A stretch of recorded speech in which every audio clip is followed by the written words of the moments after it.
right? Everyone can hear me? Awesome stuff. Good morning. So I've been given the opportunity to share a little bit about my small group experience. For those of you who haven't participated in small group here yet, it's an awesome way to dive deeper into the messages and at very least have an opportunity to reflect on them and think about them in the middle of the week. For me personally, it really helped take away the key takeaways better and learn more about how they apply to my life and have some more functional outcomes and just get answers to the questions that came to mind while listening and processing them.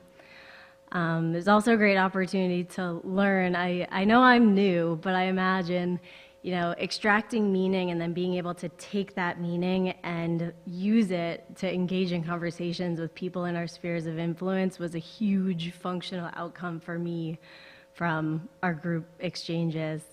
But perhaps most remarkable was how God used the various interactions that I had with people during our group meetings and even in conversations before and after to influence my life. From processing the message, but also to a few calls to action, and then layering in meaning to other messages and ideas that I've been learning. So it's definitely been used to help me grow spiritually, which I'm extremely thankful for. Last but not least, it's been a huge blessing to spend time with and better get to know and share more of life with other people at this church. And through that experiences, I was building relationships with people, but it wasn't until I participated in a small group that I started to feel like not just the people in that group, but actually everybody here felt more like family. And I don't know exactly why, but I kind of imagine it's kind of like how God builds his relationship with us, through reading the Bible, processing sermons, and praying. It makes sense that incorporating all of that within group study would strengthen our relationships with each other and with God. He's our loving Heavenly Father, so of course he wants us to support each other and learn together, discuss sometimes difficult topics and other times really joyous ones, and encourage and pray together. So in his perfect way, he's used those interactions and relationships to grow my spiritual understanding and faith, and that has just been such a huge blessing. It's also been a great source of encouragement and support in challenging and joyful times. I'm thinking back to a couple of really stressful times when it was just incredible to see how God used things that people said and actions they took during those tough times and just use it to help me feel his love. So I'm very thankful.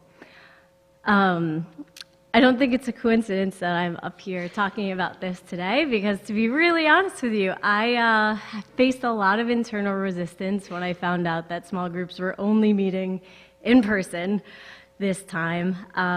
For the last 9 years, I've had the tradition of rock climbing after work on Wednesday nights, and I literally picked my places of employment to ensure that I made it to the gym and had that staple for my sanity.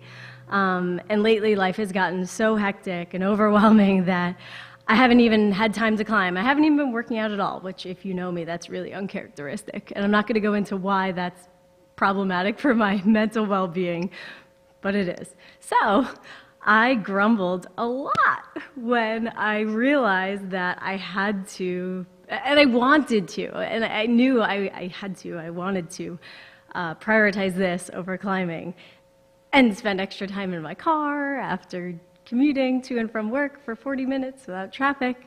But I'm taking this as a reminder that I should not lean on my own understanding, and I shouldn't prioritize and focus on things of this world. And honestly, my relationship with God is the best, most important thing in my life. It's the best thing I've got going for me, so I'm making light of it, but I am pretty ashamed of the fact that I face so much internal resistance to do something that's so helpful and important. So I thank God for his guidance and patience and grace, as he's done with so many other things.